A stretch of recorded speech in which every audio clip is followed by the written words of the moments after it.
ইংরেজি একটি ভাষা, বাংলা সেটাও একটি ভাষা। তাহলে ইংরেজি শিখতে এত ভয় কেন? চলুন তাহলে আজকে আমি আপনাদের এই ভয়টা ভাঙাই। নমস্কার প্রিয় দর্শক বৃন্দরা, আমি উজ্জ্বল। আমি আবার চলে এসেছি আপনাদের সামনে একটি নতুন ইংরেজি শিক্ষার ভিডিও নিয়ে। আর আমার চ্যানেল, যার নাম সহজ ইংলিশ পাঠশালা, যেখানে আমি আপনাদের ইংরেজি শেখাই আপনাদের মাতৃভাষা বাংলায় খুবই সহজে। আজকের এই ভিডিওটি শুরু করার আগে একটি খুব গুরুত্বপূর্ণ কথা আমি আপনাদের জানাতে চাই। সেটা হলো, আজকের ভিডিওটাতে আমি এমন কিছু টপিক নিয়ে আলোচনা করব যেটা আপনাদের এই ইংলিশ শেখার যাত্রায় প্রতি মুহূর্তে কাজে লাগবে। তাই এই ভিডিওটিকে স্কিপ না করে অবশ্যই শেষ পর্যন্ত দেখবেন, যেন কিনা আপনার পরবর্তীতে ইংলিশ শেখার যাত্রা হবে একেবারেই মসৃণ। চলুন তাহলে শুরু করা যাক আজকের ভিডিও। বন্ধুরা, আমরা যখন প্রথমের দিকে ইংলিশ শিক্ষা শুরু করেছিলাম, আপনাদের মনে আছে তখন আমি আপনাদের শিখিয়েছিলাম যে কতগুলি বর্ণ পরপর বসে তৈরি হয় একটি শব্দ, আর কতগুলো শব্দ পরপর বসে তৈরি হয় একটি বাক্য। আর বাক্যে ব্যবহৃত শব্দগুলোকে আমরা কি বলে থাকি বাংলায়? পদ। এই যে আমি কথাগুলো বললাম, কথাগুলো ইংরেজিতেও কিন্তু একেবারেই এটা, কোনো পার্থক্য নেই। তাহলে কি, কতগুলো লেটার পরপর বসে কি হয়? একটি ওয়ার্ড। কতগুলো ওয়ার্ডস পরপর বসে কি হয়? একটি সেন্টেন্স। আর এই সেন্টেন্সের মধ্যে যে ওয়ার্ডগুলো ব্যবহার করা হয় সেগুলোকে ইংরেজিতেও নানান ভাগে ভাগ করা হয়, আর সেই ভাগগুলোকে একসাথে কি বলা হয়? Parts of speech. আর আমরা আজকে কি শিখবো? Correct, parts of speech. Video শুরুতে আমরা জেনে নিই যে বাংলায় পদের শ্রেণী বিভাগের সাথে ইংরেজির পার্টস অফ স্পিচের কি রিলেশন আছে। এই টেবিলটিকে একটু মন দিয়ে লক্ষ্য করবেন। ইংরেজিতে পার্টস অফ স্পিচকে আমরা 8টি ভাগে ভাগ করতে পারি: noun, pronoun, adjective, verb, adverb, preposition, conjunction and interjection. আমরা যদি বাংলার সাথে মিলিয়ে নিয়ে একবার দেখে নিই, তাহলে নাউন মানে বাংলায় যেটা বিশেষ্য বা কোনো কিছুর নাম। প্রোনাউন মানে সর্বনাম, মানে যেটা নাউনের পরিবর্তে ব্যবহার করা হয়। অ্যাডজেক্টিভ মানে বিশেষণ, মানে যেটা নাউনের দোষ, গুণ ইত্যাদি প্রকাশ করে। তারপর ভার্ব মানে ক্রিয়া, যার দ্বারা কোনো কিছু করা বোঝায়। অ্যাডভার্ব, প্রিপোজিশন, কনজাংশন আর ইন্টারজেকশন। ইংলিশে 4টি ভাগ রয়েছে, কিন্তু বাংলায় এই 4টিকেই একসাথে আমরা বলি অব্যয়। এই টেবিলটিকে সবাই একবার খুব মন দিয়ে দেখে নিন, আর সবাইকে আমি রিকোয়েস্ট করব এই টেবিলটির একটা করে স্ক্রিনশট রেখে দিতে, কারণ এই টেবিলটি আপনার ইংলিশ শেখার যাত্রায় প্রতি মুহূর্তে কাজে লাগবে। আর আপনি বলতে পারেন যে আজকে থেকে আপনার ইংলিশ শেখার যাত্রার প্রথম ধাপ শুরু হলো। চলুন তাহলে এবার আমরা একটা একটা করে বুঝে নিই যে পার্টস অফ স্পিচের প্রত্যেকটা ভাগের অর্থ কি, আমরা কি করে প্রত্যেকটা ভাগকে চিনতে পারবো একটা সেন্টেন্স বা একটা বাক্যের মধ্যে। পার্টস অফ স্পিচের সর্বপ্রথম ভাগটা কি? নাউন, বা বাংলায় যাকে বলি আমরা বিশেষ্য, মানে যার দ্বারা আমরা কোনো কিছুর নাম বোঝাই। কোনো কিছু বলতে কি, কোনো কিছু হতে পারে কোনো একটা থিং বা বস্তু, হতে পারে কোনো একটা অ্যানিমেল বা প্রাণী, হতে পারে কোনো একটা জায়গা বা প্লেস, হতে পারে কোনো একটা ব্যক্তি বা পার্সন। চলুন তাহলে একটা একটা করে উদাহরণ নিয়ে নিই। পার্সন বা বাংলায় বলি ব্যক্তি, যেমন সুরেশ। থিং বা বস্তু, যেরকম বুক বা বই।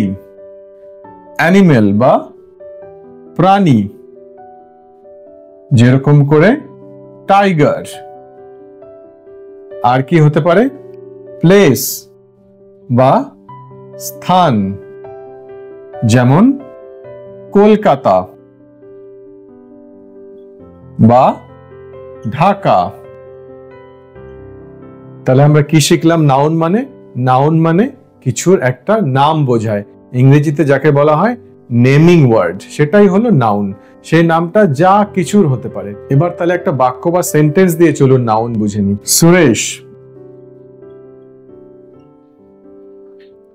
is playing football। এই বাক্যটিতে একটি নাম আছে, সে কে? সুরেশ। তাহলে সুরেশ কি হলো? একটি নাউন। Very good, noun. আবার আপনি যদি লক্ষ্য করেন তাহলে দেখবেন যে ফুটবলও কিন্তু একটা থিং বা একটা বস্তুর নাম, তাই তো? একটি খেলার নাম। তাহলে ফুটবল কি? ফুটবলও একটা নাউন। তাহলে এই বাক্যটিতে কটা নাউন আছে? দুটো নাউন আছে। আপনাদেরকে আমি একটা সেন্টেন্স দিচ্ছি, বলুন তো দেখি সেন্টেন্সটিতে নাউন কোনটা। আমাকে আপনারা প্রত্যেকে কমেন্ট করে জানাবেন। রেখা ইজ গোয়িং টু স্কুল। এই বাক্যটিতে নাউন গুলো চিহ্নিত করে আমাকে কমেন্ট করুন তো দেখি। চলুন তাহলে আমরা এবার শিখে নিই পরের পার্টস অফ স্পিচটা কি। পার্টস অফ স্পিচের দ্বিতীয় ভাগটা কি? দ্বিতীয় ভাগটি হলো প্রোনাউন, যাকে আমরা বাংলায় বলি সর্বনাম। এবার দেখুন, প্রোনাউন ওয়ার্ডটার মধ্যে একটা কিন্তু আপনারা শব্দ খুঁজে পাবেন, সেটা হলো নাউন, তাই তো?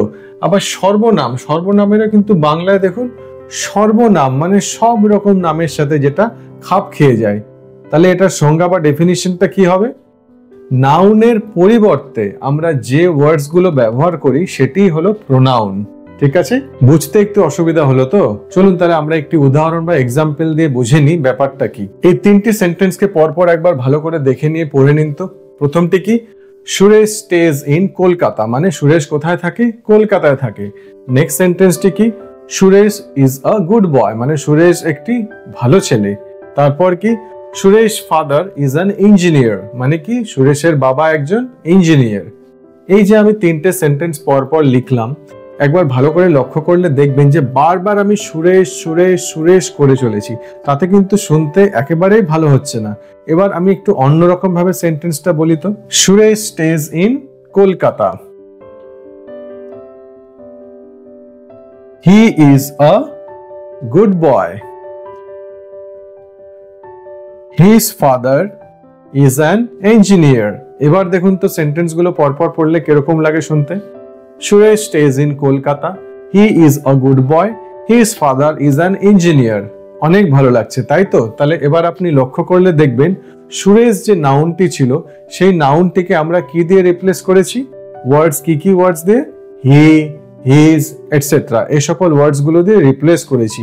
তাহলে নাউনের পরিবর্তে মানে সুরেশের পরিবর্তে আমরা যে ওয়ার্ডস গুলো ব্যবহার করেছি সেগুলোই হলো প্রোনাউন। আর কি কি হতে পারে এরকম প্রোনাউনের এক্সাম্পল? যেরকম হিম, হার,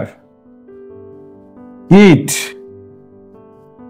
আই, উই, দে এটসেট্রা।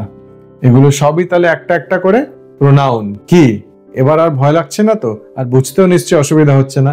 চলুন তাহলে আমরা এবার শিখে নিই নেক্সট পার্টস অফ স্পিচ। পরের পার্টস অফ স্পিচটি হলো অ্যাডজেক্টিভ বা বিশেষণ। বিশেষণ কি? যে পদের দ্বারা আমরা বিশেষ্য, সর্বনাম ইত্যাদি পদের দোষ, গুণ, সংখ্যা ইত্যাদি বোঝাই তাকে বিশেষণ বলি বাংলায়, তাই তো? ঠিক তেমনটি ইংরেজিতে কোনো রকমেরই কোনো পার্থক্য নেই। অ্যাডজেক্টিভ হলো সেই পার্টস অফ স্পিচ যার দ্বারা আমরা কোনো নাউনের দোষ, গুণ, সংখ্যা, পরিমাণ বা quantity, quality, size, shape, colour ইত্যাদি বোঝাই, সেটাই হলো অ্যাডজেক্টিভ বা বিশেষণ। চলুন তাহলে আমরা উদাহরণ দিয়ে আবার দেখে নিই। আগের সেন্টেন্সটিতে আমরা কি লিখেছিলাম? Suresh is a good boy, তাই তো? তাহলে সুরেশের গুণ কি? সে একটি ভালো ছেলে। সে কেমন ছেলে? ভালো ছেলে। তাহলে ভালো, সেটা সুরেশ যে একটি নাউন তার একটি গুণ বোঝাচ্ছে। তাহলে সেটা কি? গুড কি? তাহলে গুড হলো একটি অ্যাডজেক্টিভ বা বিশেষণ। সেরকম ভাবেই ব্লু স্কাই, এখানে ব্লু একটা কালার বোঝাচ্ছে, কার? আকাশের। তাহলে ব্লুটা কি? একটি অ্যাডজেক্টিভ। Very good. 12 ম্যাঙ্গোজ। কটি আম আছে? 12 বা 12টি। তাহলে এই 12 সংখ্যাটা কি বোঝাচ্ছে? কাউন্ট। তাহলে 12 সংখ্যাটি কি হবে? একটি অ্যাডজেক্টিভ। সেরকম ভাবেই অ্যাডজেক্টিভ হতে পারে শেপ, অ্যাডজেক্টিভ হতে পারে সাইজ। এগুলো সবই একটি একটি করে অ্যাডজেক্টিভ যা নাউনের কিছু দোষ, গুণ, সংখ্যা, পরিমাণ বা কোয়ান্টিটি, কোয়ালিটি, শেপ, সাইজ ইত্যাদি বুঝিয়ে থাকে। ক্লিয়ার? কোনো অসুবিধা নেই, কোনো ডাউট নেই। এবার আমরা শিখে নিই নেক্সট পার্টস অফ স্পিচ। আমাদের তাহলে নেক্সট পার্টস অফ স্পিচটি কি? ভার্ব বা ক্রিয়া, মানে যার দ্বারা আমরা কিছু করা বোঝাই। ইংরেজিতে আমরা কি বলি? কিছু অ্যাকশন ওয়ার্ডস বা কিছু একটা অ্যাক্টিভিটি বোঝায়, সেটাই হচ্ছে ভার্ব। তাহলে ভার্বের এক্সাম্পল কি হতে পারে? যেরকম ডান্স, সিং, ওয়াচ। আমরা সকলে টিভি ওয়াচ করি, তাই তো? সেটাও কিন্তু একটা অ্যাক্টিভিটি। স্লিপ, ঘুমানো, ঘুমানো কিন্তু একটা কাজ। রান, ওয়াক, স্ট্যান্ড, প্রত্যেকটি কিন্তু একটি একটি করে কাজ বোঝায়, কারণ প্রত্যেকটির মাধ্যমে আমরা কিছু না কিছু অ্যাকশন ওয়ার্ডস বা অ্যাক্টিভিটি বোঝাচ্ছি, তাই তো? চলুন আমরা দু একটা সেন্টেন্স দিয়ে তাহলে বুঝে নিই এর মানেগুলো কি। যেমন রিয়া ইজ ডান্সিং, বা Ramesh is going to school. এই দুটো সেন্টেন্সে দেখুন ডান্সিং মানে নাচ করা, একটা অ্যাক্টিভিটি বা অ্যাকশন ওয়ার্ড বোঝাচ্ছে, তাই তো? তাহলে কি এটা? ভার্ব। Very good. নেক্সট সেন্টেন্সটিতে গোয়িং মানে যাওয়া, মানে একটা কাজ করা বোঝাচ্ছে, তাহলে এটা কি? এটাও একটা অ্যাকশন ওয়ার্ড বা ভার্ব। তাহলে এই দুটো সেন্টেন্সে আমরা দেখতে পাচ্ছি একটি একটি করে ভার্ব রয়েছে। চলুন তাহলে এবার আমরা বুঝে নিই নেক্সট পার্টস অফ স্পিচটা। তাহলে নেক্সট পার্টস অফ স্পিচটি কি? অ্যাডভার্ব, যেটাকে আমরা বাংলায় বলে থাকি অব্যয়। দেখুন বন্ধুরা ভালো করে, অ্যাডভার্বের মধ্যে কিন্তু আরেকটি ওয়ার্ড ঢুকে রয়েছে, সেটি কি? ভার্ব।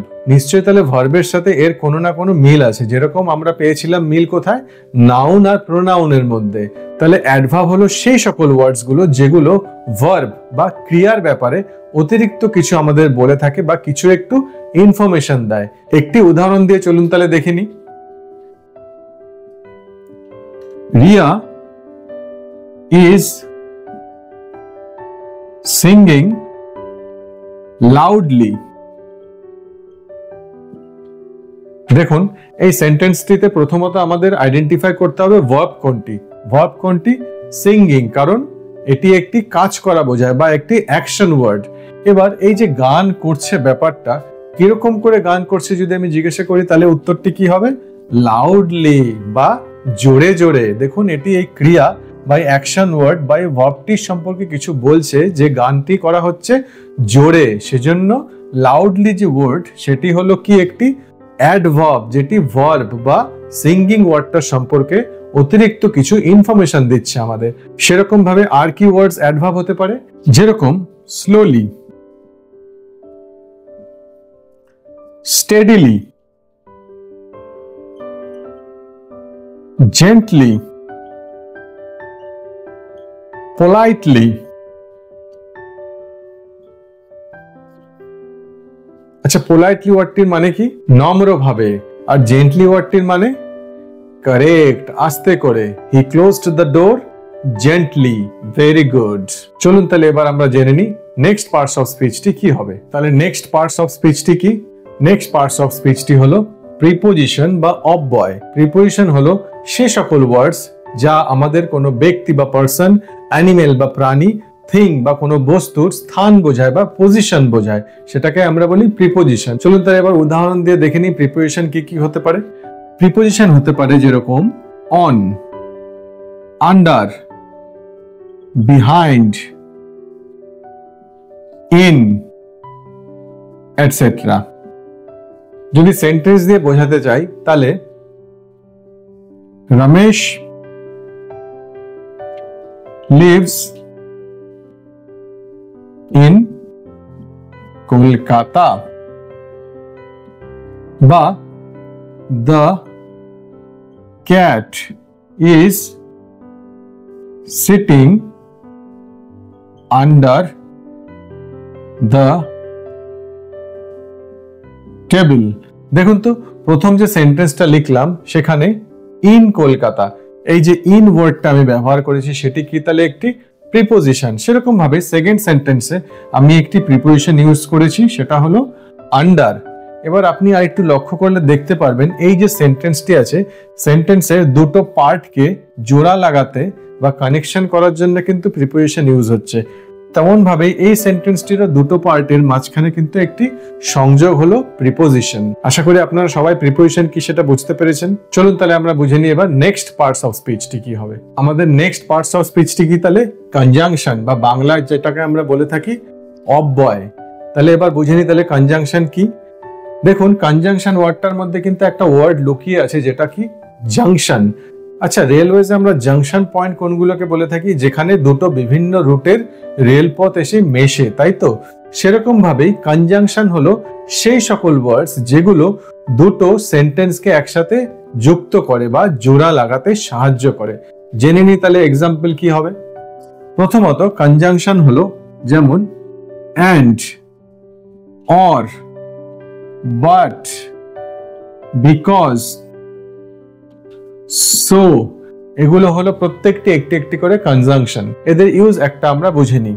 যেরকম Riya can sing, Leena can't sing. দেখুন দুটো সেন্টেন্স কিন্তু ইন্ডিপেন্ডেন্টলি কমপ্লিট। এটিও একটি কমপ্লিট সেন্টেন্স, এটিও একটি complete sentence. Riya can Singh, Riya গান করতে পারে, আর লিনা কান্ট সিং, লিনা গান করতে পারে না। এবার এই দুটি সেন্টেন্সের মাঝখানে আমরা যদি বাট কনজাংশনটা ইউজ করি, দেখে নি তাহলে কিরকম মানে দাঁড়াচ্ছে। But Riya can sing but Leena can't sing. দেখুন তো দুটো সেন্টেন্স কি সুন্দরভাবে জুড়ে গেল। কোন ওয়ার্ডটা দিয়ে আমরা দুটো সেন্টেন্সকে জুড়লাম? বাট। তাহলে বাট হলো একটি কনজাংশন। আপনারা আমাকে কমেন্ট করে জানান তো যে অ্যান্ড, অর, বিকজ আর সো এই চারটে ওয়ার্ডকে আমরা কি করে কনজাংশন হিসেবে ইউজ করে দুটো সেন্টেন্সকে একসাথে জুড়তে পারি। একটি করে এক্সাম্পল দেন তাহলেই হবে। চলুন তাহলে এবার আমরা বুঝে নিই নেক্সট আর last parts of speech. Next আর লাস্ট পার্টস অফ স্পিচটি হলো ইন্টারজেকশন, যেটাকেও আমরা বাংলায় বলি অব্যয়। ইন্টারজেকশন তাহলে কোন ওয়ার্ডস গুলো? যে ওয়ার্ডস গুলো আমরা কোনো আমাদের স্ট্রং সাডেন ফিলিং বা কোনো ইমোশন বোঝাবার জন্য ব্যবহার করে থাকি। যেরকম সারপ্রাইজ হলাম, বা কোনো প্রচন্ড আনন্দ বা জয়ফুল মোমেন্টস, বা হতে পারে আমাদের অ্যাঙ্গার, আমাদের ফ্রাস্ট্রেশন। এই সকল স্ট্রং ফিলিং গুলোকে বলার জন্য আমরা যে ওয়ার্ডস গুলো ব্যবহার করি সেগুলোই হচ্ছে ইন্টারজেকশন। দেখে নি তাহলে এক্সাম্পল কি হবে। যেরকম আমরা অনেক সময় বলে থাকি wow, what a beautiful drawing, মানে বাহ কি সুন্দর ড্রয়িংটি হয়েছে। এই যখন আমরা কথাটা বলছি তখন আমাদের একটা স্ট্রং ফিলিং আমরা বাইরে বের করছি। তাহলে সেটা কি হলো? সেটা হলো একটা ইন্টারজেকশন। এখানে ওয়ার্ডটা কি? ওয়াও। দেখুন ইন্টারজেকশন ওয়ার্ডটির পরে আমি একটি সাইন বা মার্ক ব্যবহার করেছি। এটা আমরা সবসময় ইন্টারজেকশন ওয়ার্ডস গুলোর পরে ব্যবহার করে থাকি। আর কি কি হতে পারে এরকম ইন্টারজেকশন ওয়ার্ডস? যেরকম এই ওয়ার্ডটার ইউজ আমরা কখন করে থাকি? যখন আমাদের কোনো কিছু প্রচন্ড ভালো লাগে। আবার কি বলে থাকি? অ্যালাস, হায় রে, দুঃখ দুর্দশাকে বোঝাবার জন্য। আর কি বলে থাকি? হুররে,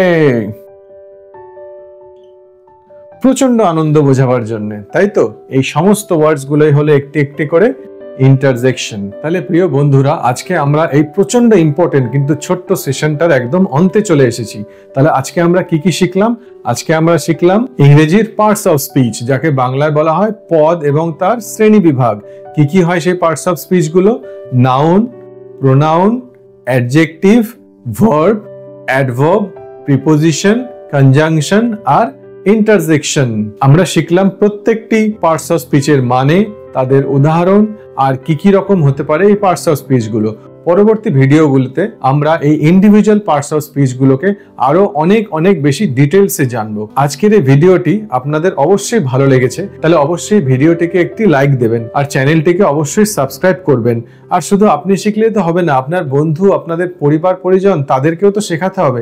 তাই আমার এই ভিডিও শেয়ার করবেন। আর আপনাদের মনে যদি কোনো দ্বিধা থাকে, কোনো কিছু বলার থাকে, কোনো কোয়েশ্চেন থাকে, তাহলে অবশ্যই আমাকে কমেন্ট করে জানাবেন। আমি অবশ্যই আপনাদের কমেন্টে রিপ্লাই দেব এবং আমার পরবর্তী ভিডিওগুলোতে আমি ওই কমেন্টগুলিকে পড়ে পড়ে আপনাদের উত্তর দেব। তাহলে আজকের ভিডিওটি এইখানেই শেষ করছি। সবাই ভালো থাকবেন, খুশি থাকবেন আর অবশ্যই সচেতন থাকবেন। নমস্কার।